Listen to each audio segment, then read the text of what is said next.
সুদ খেলে মানুষ নিঃস্ব হবে, কিছুই থাকবে না। উভয়ের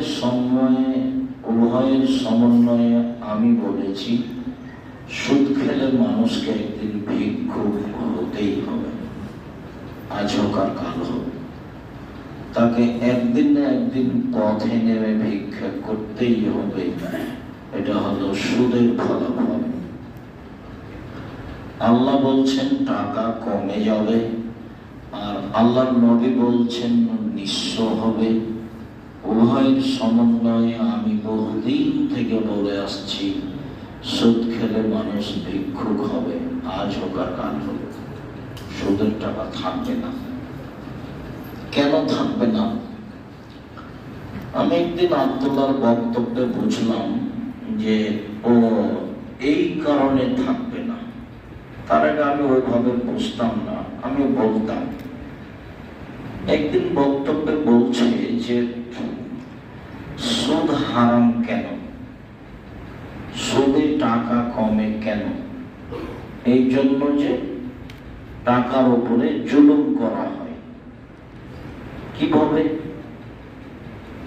মুদ্রার জন্ম হয়েছে বিনিময়ে ব্যবহারের জন্য, টাকার জন্ম হয়েছে বিনিময়ে ব্যবহার করার জন্য।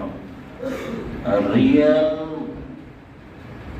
ডলার এগুলোর জন্ম হয়েছে বিনিময়ে ব্যবহারের জন্য।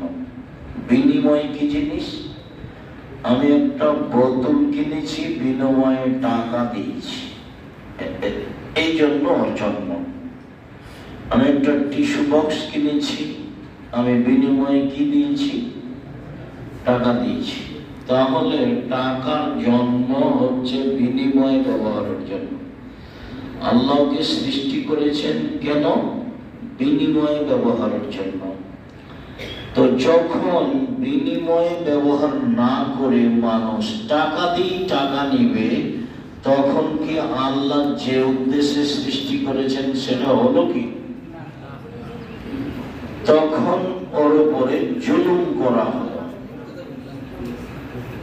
ওই জিনিসটাকে যে উদ্দেশ্যে সৃষ্টি করা হয়েছে আল্লাহ করেছেন, ওই উদ্দেশ্য বহাল না হলে ওই জিনিসটার উপরে কি হবে? জুলুম হবে। আর জুলুম হয় যার উপরে, সে থাকতে পারে না। এখন যদি আপনি আমাকে ডেকে নিয়ে এসে ভালো মতো বসতে না দেন, একটা ভালো আপ্যায়নের ব্যবস্থা না করেন, তাহলে আমি ভাববো আশা ভুল